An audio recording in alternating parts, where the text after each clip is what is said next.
everyone, welcome you all to today's science class. Today we will be studying chapter 8, that is processing of water. तो पानी जो हम पीते हैं, क्या हम impure water पीते हैं? बिल्कुल नहीं. सबके घर में प्यूरीफायर तो ज़रूर होगा. फिल्टर करके उसके बाद ही हम पानी पीते हैं. अब ये जो इम्प्यूरिटीज़ होता है, ये सॉल्यूबल फॉर्म में भी हो सकता है या इनसॉल्यूबल फॉर्म में भी हो सकता है. तो उसको सेपरेट करने के लिए प्योर वाटर के साथ वो जो इम्प्योर सब्सटेंसेस हैं उनको सेपरेट करने के कई टेक्निक्स भी होंगे. So this is how the water is processed from its natural form to the drinkable form, या फिर कोई भी डे टू डे यूज़ के लिए जो पानी यूज़ होता है उस फॉर्म तक. तो हम इस चैप्टर में यही देखेंगे कि वाटर प्यूरिफिकेशन कैसी होती है, वाटर जो हमारे घर में आ रहा है वो कहाँ से आ रहा है, इम्प्यूरिटीज़ कैसे होती हैं, वो इम्प्यूरिटीज़ कैसे सेपरेट किया जाता है, और प्रोसेसिंग कैसे होता है वाटर ट्रीटमेंट प्लांट में. So let's begin. The surface of the earth consists of 70% water and 30% land. ये तो सबको पता है, वाटर ज़्यादा है और land come. Most of the water is sea water which is salty and hence useless. तो जैसे कि मैंने पहले कहा कि समुद्र का पानी तो हम नहीं पी सकते, फ्रेश वाटर पीना है.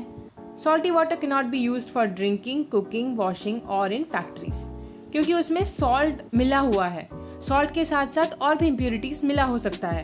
तो डायरेक्ट सॉल्ट सी वाटर हम तो नहीं पी सकते या यूज़ कर सकते हैं. Only 3% of the water is fresh water and is useful. अब ये फ्रेश वाटर जो है यही हम यूज़ कर सकते हैं. जब बारिश होती है तब रिवर से soluble as well as insoluble impurities उसके साथ मिल ही जाता है रिवर के पानी के साथ. तो उनको सेपरेट करना ज़रूरी है. The river water is stored in huge artificial lakes called reservoirs. तो रिजर्वायर्स क्या होता है? Artificial lakes. लेकिन यहाँ से भी हम डायरेक्ट पानी नहीं पी सकते, ये बस स्टोरेज के लिए होता है. It is treated in water treatment plants to remove impurities and kill germs. देखिए आप डायग्राम, ये है वाटर ट्रीटमेंट प्लांट, कैसे रिजर्वायर से टैंक में स्टोर किया जाता है after removing the impurities and killing the germs. The cleaning of water is done by 3 methods: sedimentation, filtration and chlorination. आप डायग्राम देखिए स्टूडेंट्स. सेडिमेंटेशन टैंक में पहले जाता है, फिर वहाँ से फिल्ट्रेशन टैंक, फिर वहाँ पे से क्लोरिनेशन टैंक. जो ब्लीचिंग पाउडर होता है दैट इज क्लोरिनेशन. नाउ यहाँ पे सेडिमेंटेशन का मतलब समझाया गया है, ध्यान से समझिए students. Mix some soil in water, let it stand undisturbed for 30 minutes. The heavy particles settle down at the bottom. They form a sediment at the bottom. This is called sedimentation. अब अगर पानी में कुछ कीचड़, कुछ बालू हम डाल देते हैं और उसको 30 मिनट्स तक वैसे ही स्टिल रहने देते हैं, तो जो हैवी पार्टिकल्स होगा वो एकदम नीचे, जो पत्थर रहेगा वो देखना एकदम नीचे हो जाएगा.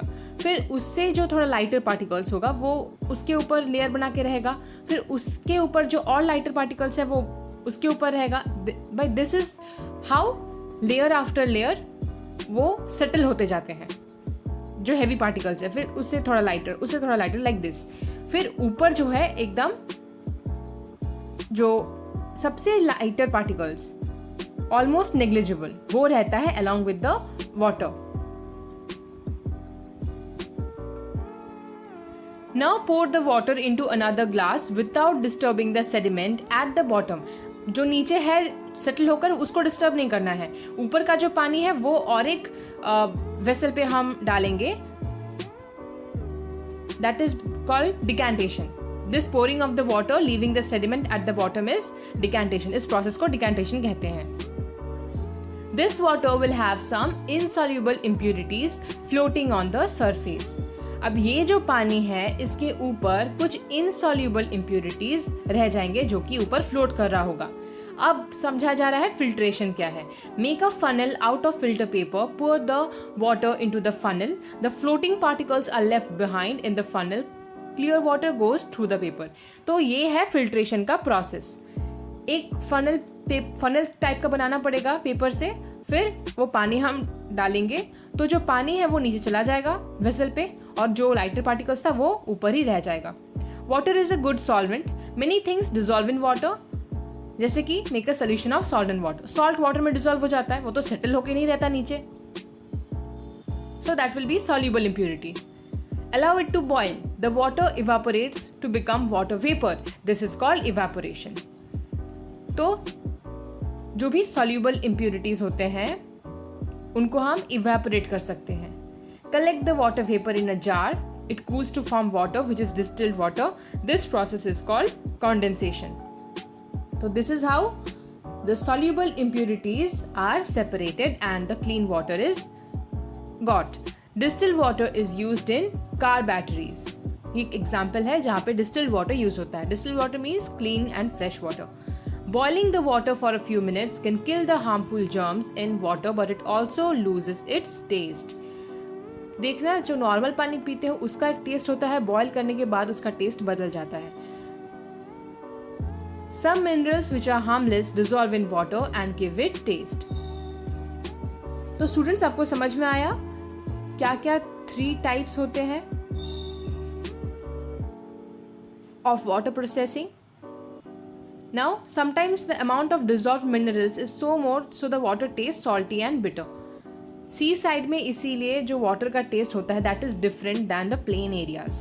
Water is very precious. There can be no life without water. We should not waste water. It is our duty to save water.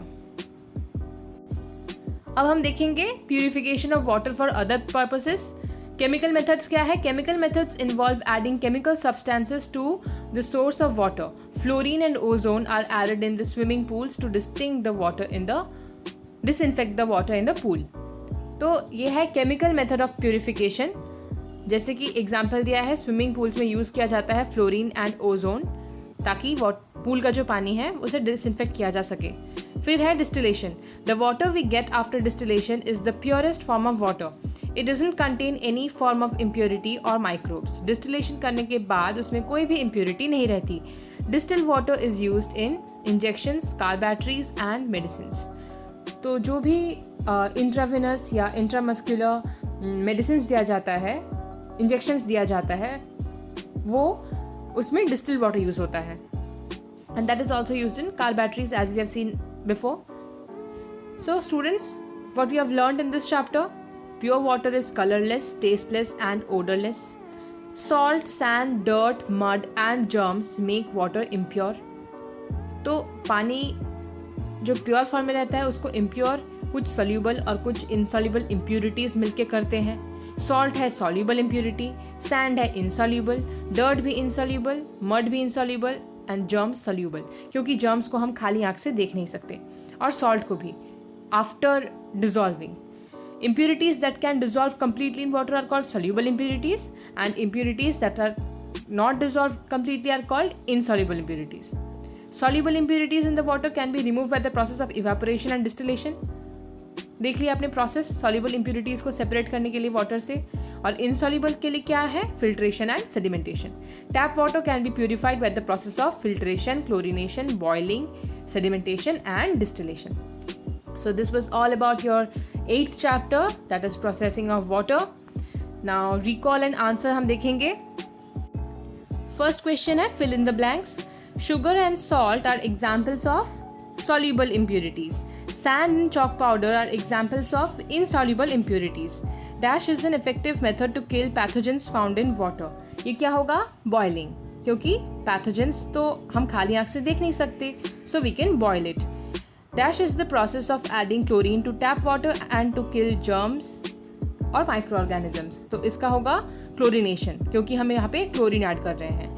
Then dash gives purest form of water, distillation. Question number 2. What are soluble and insoluble impurities? ये हमने discuss कर लिया, आप खुद से लिख सकते हैं. Definition लिखना है इसका. Question number 3. Explain the following process in your own words. अपनी भाषा में लिखना है what is filtration and what is sedimentation. आप अपनी टेक्स्ट बुक रेफर कर सकते हैं या फिर इस वीडियो पे जैसे एक्सप्लेन किया है आप वहाँ से भी डेफिनेशन लिख सकते हैं. List 3 methods of purification of water. Any 3 purification method आप लिख सकते हैं. बहुत सारे समझाया गया है, जैसे कि sedimentation, filtration, chlorination, distillation, boiling, evaporation. Any purification method you can write. Then this will be a homework. Think and answer, create and learn. Based on the chapter explained, you have to do your homework. So that's all, students. Thank you.